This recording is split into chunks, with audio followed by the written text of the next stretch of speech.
and recording. Happy New Year. Now, actually, I'm recording this on New Year's Eve, and I figured I'd go ahead and leave on this. I debated it last week with myself, and I decided that I would go ahead and put this out.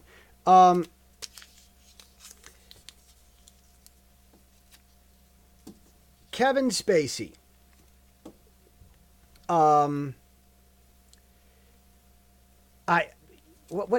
was, wait, did I finish everything here? I talked about Kevin Spacey at the end of the podcast yesterday for about the last 2 minutes.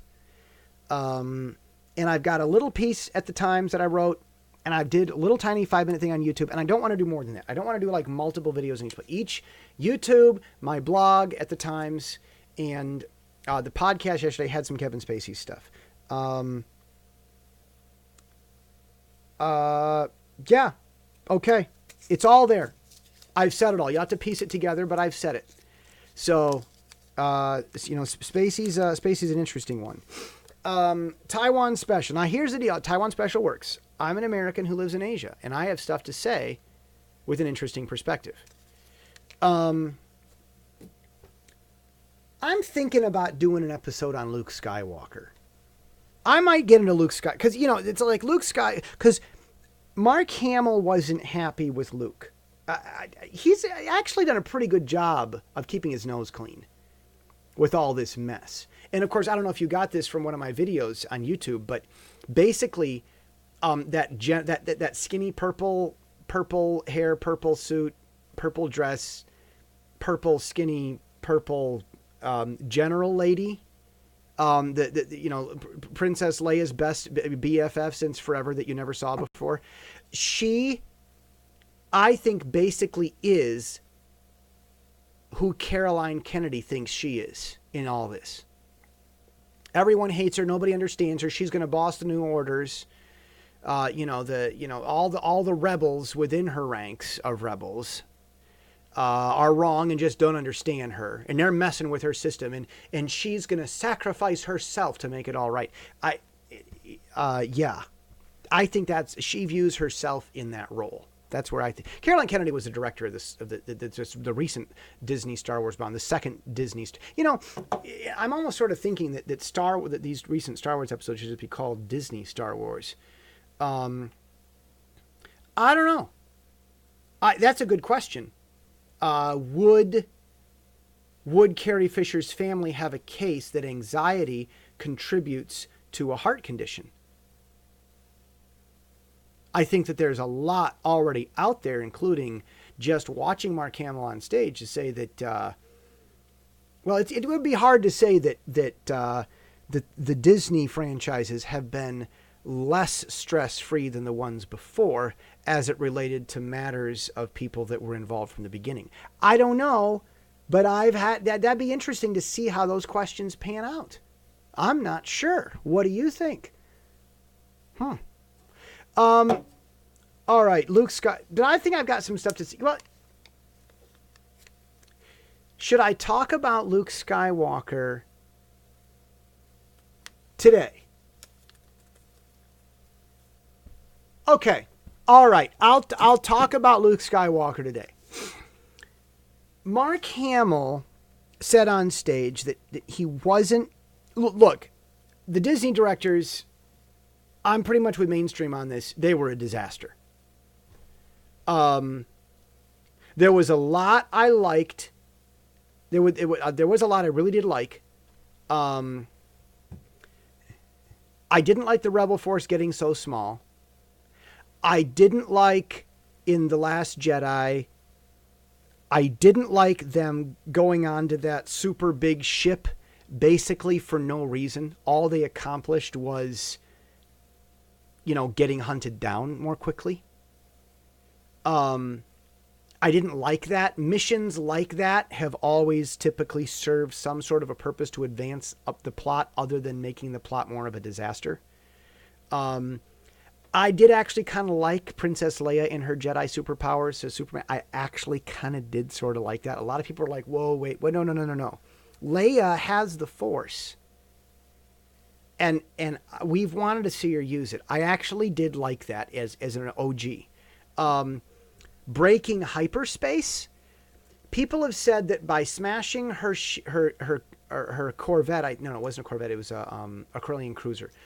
By crashing I used to play the video games. By crashing her Corellian cruiser right into those Star Destroyers by going into hyperspace, they say that that's impossible, that she broke the concept of hyperspace. Actually, I remember Han Solo and Luke talking about that when they first stepped into the Falcon, about the need to calculate your course correctly to make sure that that doesn't happen. So I'm not so sure that jumping into hyperspace on your initial jump or traveling wrong, no, I think you need to plot a course. So I don't know that they broke hyperspace either. Look, I have big issues with the films, but I'm not so sure I had a problem with that. I do have a problem with all these lightsaber things not lobbing off arms and limbs and stuff. A lot of people got scratched by them. I don't buy that. I have an issue with that. Big time. And I also have a big time issue with so many people being able to use lightsabers who shouldn't be able to. I have some issue with that. All right. I don't know. As a guy that lived in Taiwan for 10 years, Mark Hamill's concern about Luke, maybe it wasn't directed quite the right way, but I actually have something to say about this. I've been disturbed by a lot of things. I've been a fighter all my life. And I actually have reached moments when I just get frustrated and fed up. And I do want to go out and hide. Like, like the end of Batman, The Dark Knight, and The Dark Knight Rises, the transition out. That Bruce is basically fed up and sad, and nobody appreciates him for his work. And he's just done and wants to go away. Frankly, I feel that way about a lot of different things. Now, somehow I managed to keep going.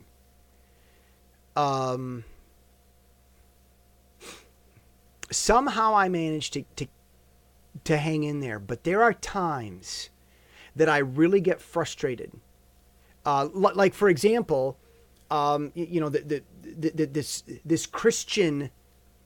This Sunday morning culture that's part of what Sarah Palin calls the party of cannibals. We're going to let someone label, we don't let someone get labeled by the mass media as, whatever, and then we're just going to attack. And so the Sunday morningites are supposed to hate Kevin Spacey. What about Jesus teaching, if you do not forgive, you will not be forgiven? Did Jesus list exceptions in that? You've got a lot of Sunday morning Christians who are getting their theology from the secular non-Christian media, whose only reason for reporting on morals is so that they can attack other people for not following them. I mean, realize this. The same mass media industry is the same one that gives us stuff like MTV. It's promoting the very actions that then they go on their news networks and try to get Christians to condemn each other for not following. And so I see this Kevin Spacey thing going on, and I'm just kind of fed up with Sunday morning. I'm really not interested in coming to the defense of the Sunday morningites. If people that are stuck on Sunday morning needed help, I don't know if I would help them. I don't know right now at this time. No, not with the way things are. They're a party of cannibals. They don't have, status quo. Reagan said status quo is Latin for the mess we're in. The way things are now, if the Christians who were part of the Sunday morning, and by that I mean, if they're on, they believe that if you don't attend Sunday morning Jesus, then you don't love Jesus at all. You've got to be part of the Sunday morning version of Jesus. The instituted one, we take someone who's a little mini pope, Make him a CEO and call him a pastor, which has nothing to do with, I mean, pastor is supposed to be your friend and mentor type of gentle teacher thing. It's nothing to do with that job description they call pastor Sunday morning. And I kind of feel the same way towards that as Luke Skywalker sort of was portrayed in The Last Jedi. No. If you guys Sunday morning want help, you got to get out of this. Because Kevin Spacey is about to drop some serious bombshells. He's gonna Underwood Hollywood. And he's going to be going after all this stuff. And it's going to hurt a lot of the things that these Sunday morning style Christians, not the real Christians who follow the Bible, but the Christians who believe that the institution was necessary for something that Jesus died to end all institutions for. I mean, not the institution, quote unquote, of marriage, but that's like an institution that precedes government. That's the problem with marriage. The reason why there's so much divorce is because government's involved. The reason why there's so much scandal on Sunday morning is because government licenses those things. That's since when do God's people get their authority from a government that is neither Christian nor non-Christian? It just doesn't care. That's the issue. No, if the Christians want help for something, they've got to get out of Sunday morning, and then they might not need help. Because Sunday morning is their problem. And there are a lot of pastors that have been brainwashed in order to take that as a personal attack, even though it's not. You want help? Stop squandering. You want help? Get off of your addictions. You want help? Stop believing lies like that Sunday morning is necessary to love Jesus. If they needed help, the first step of help is for them to get out of Sunday morning. I don't know if I would come to the aid of Christians that insist on keeping Sunday morning and all of its scandals. I don't know if I would come to their aid. I don't know. Hopefully my interests are theirs. This is going on record. This is going to be with me probably the rest of my life. But in a lot of ways, I mean, if I were to come to the aid of those Christians, it would be a great act of mercy and undeserved compassion on my part. Because Sunday morning is really, really, really a big fat mess as it stands currently.